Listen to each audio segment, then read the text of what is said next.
It has been a massacre.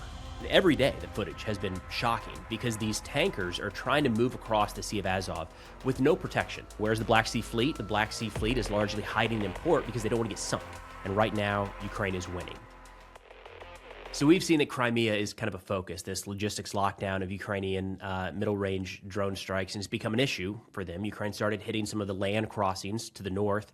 Aerial resupply is not really feasible, but sea resupply is, and the Sea of Azov there is kind of the one to look at. It connects mainland Russia to occupied Crimea, and about a week ago, Ukraine started hitting these vessels, and the initial footage, every day, the footage has been shocking because these tankers are trying to move across the Sea of Azov with no protection, seemingly. It doesn't look like there's counter drone teams on board, and it has been a massacre, is the best way to put it. So right out the gate, there were, I think, day by day, 10, 15, 20 that were hit. The last number I saw is over 100.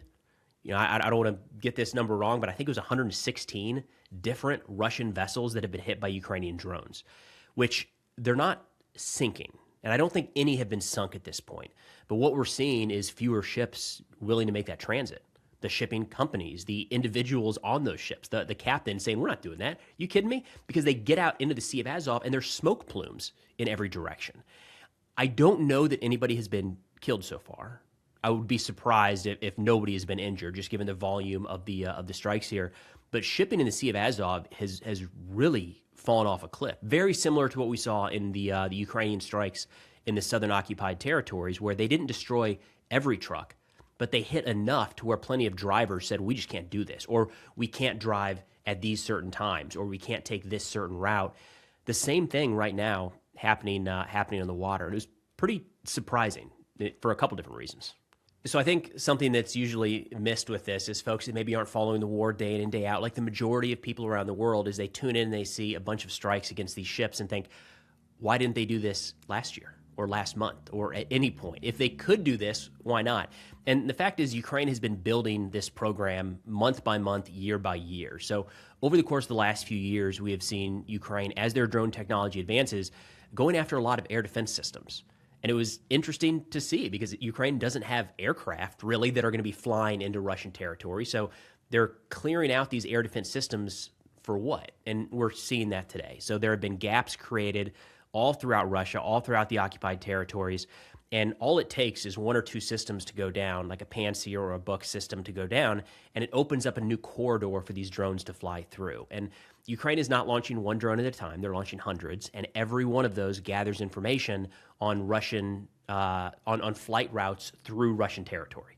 So every single launch is a time to learn, and you have to imagine the amount of AI and machine learning and stuff that is going into that behind the scenes to identify the exact perfect route to avoid all of the Russian systems. The reason they started going after the ships recently is they kind of narrowed this down. So they hit a lot of targets on Crimea.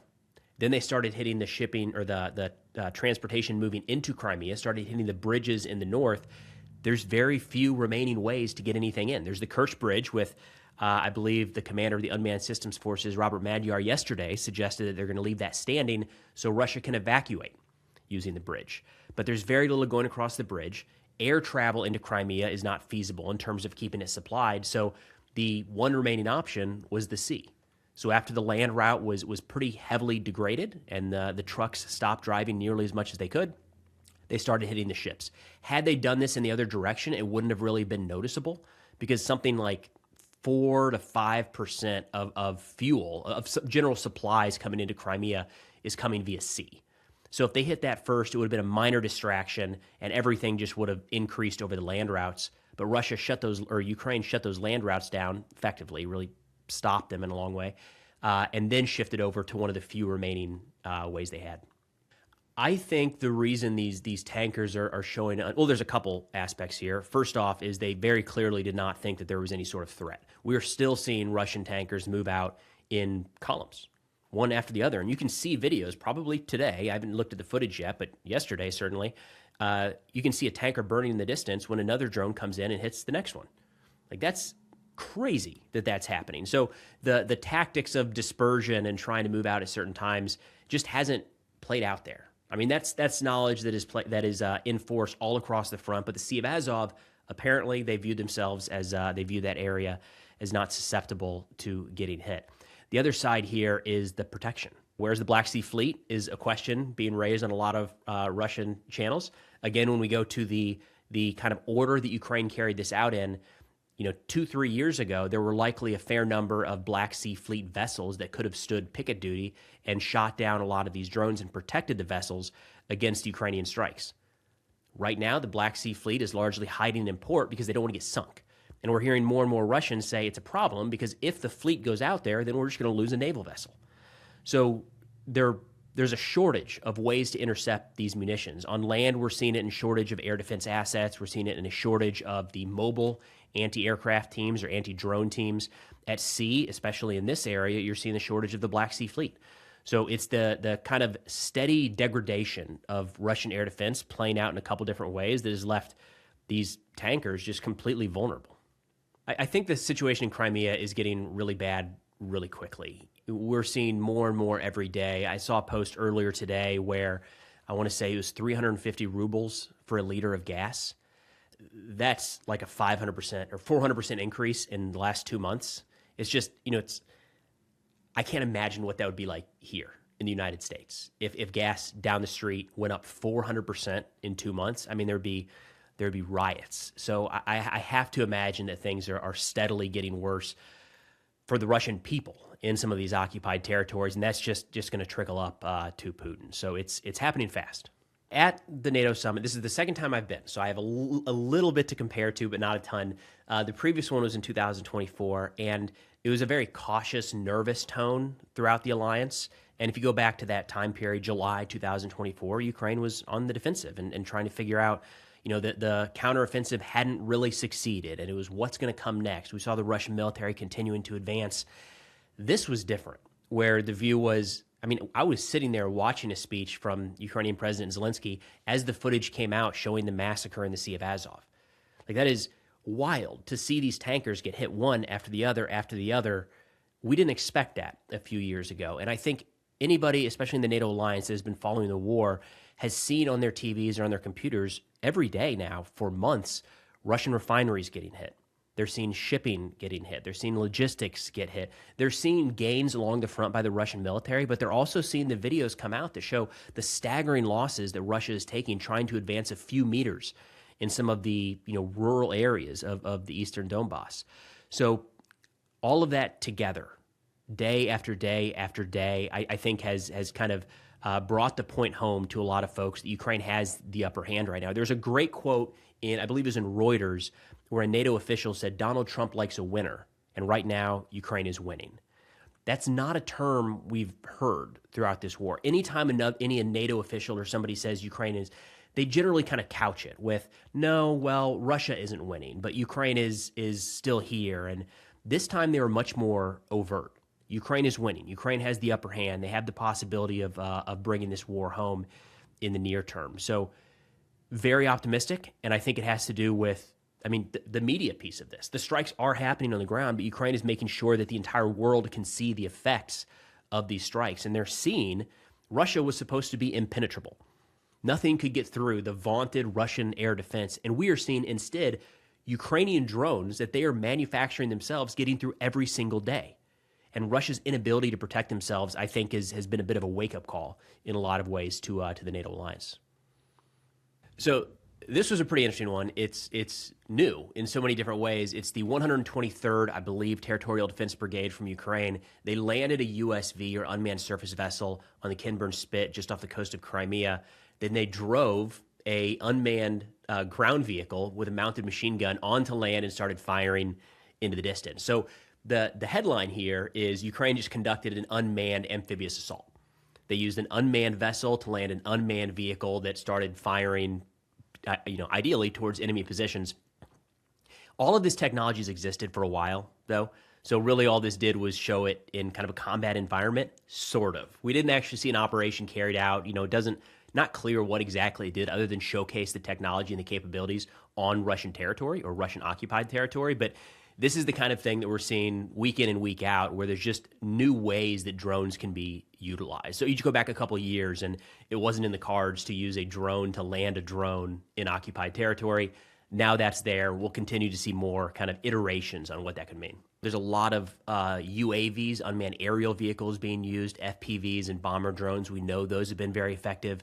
One of the big challenges that has not yet been resolved by drones is holding terrain, holding territory. Robots can't control a village indefinitely like people can.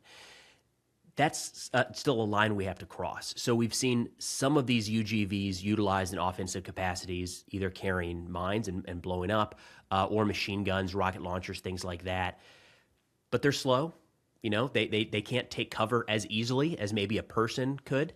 So there's still a lot of differences. It's not a clear-cut solution quite yet. Right now, it's still more of a, helping the soldier on the ground. So carrying logistics alongside. So maybe an infantryman, instead of just having 80 pounds on his back, has 80 pounds on his back and 500 pounds on that vehicle next to him. So for today, at least, it's still very much an and thing, not an or.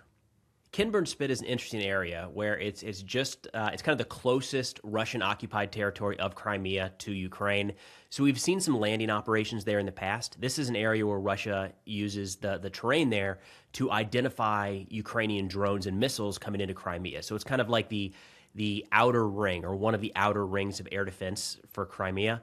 There's been some talk of Russian units abandoning positions there. I think that was probably a little premature. But it is kind of one of those areas that's going to be an indicator of how things are going in Crimea. Right now, I would say there's probably not a real good incentive for Ukraine to physically take over that territory. They're more incentivized to make it unbearable for Russians. But when you're looking at the possibility of Russian forces exiting Crimea or coming under strain, the Kinburn Spit, that very, very narrow peninsula, is kind of the key indicator, the canary in a coal mine, if you will. When that goes and troops evacuate that area, it's probably a sign that things are getting pretty bad.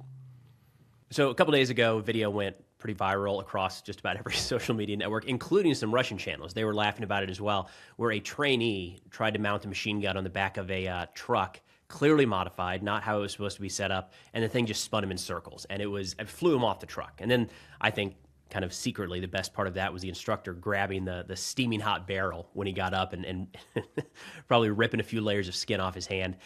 But the interesting thing here is it is an improvisation, and it's something that we've seen both Russia and Ukraine do for quite a while now. It's not new to take machine guns or weapon systems from, say, a tank, or in this case, an aircraft, and try to use it for some other purpose. So I wouldn't read too much into that. There's clearly a shortage in Russia right now of these mobile air defense teams, and that looks like what they were training this guy on, trying to shoot down drones. So they are doing everything they can to build out more of those teams. Not crazy that they're grabbing a machine gun from an aircraft, putting it in the back of a truck. However, somebody should have caught that.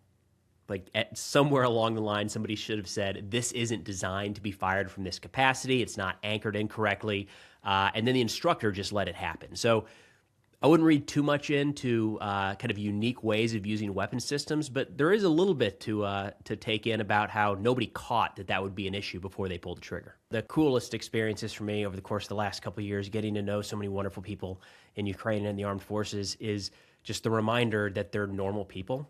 We see these videos, and especially when they're in uniform and they're kitted up, they look like these crazy warriors going out there and, scared of nothing and just the meanest, toughest guys on the planet. But when you get to talking with them, they're all just normal. They're your neighbor. They're the guy that works at the store down the street. They're the kid you went to school with. And I think we lose sight of that. I knew that when I was in the U.S. military, and always tried to relay that to civilians, that they look different, but they're the same. Like, they look different because they have a uniform on and they signed up to do a certain job, but these are normal people that you would get along with, that share your beliefs and would crack up at your jokes, and their kids would get along with your kids. And that's been a nice reminder with the Ukrainian military. It's the exact same. They are normal people. Just right now, they have to do a job that they wouldn't otherwise be doing. But when you strip away that uniform, they're watching the same shows, they're listening to the same music, and they have the same concerns and the same hopes and dreams as anyone else.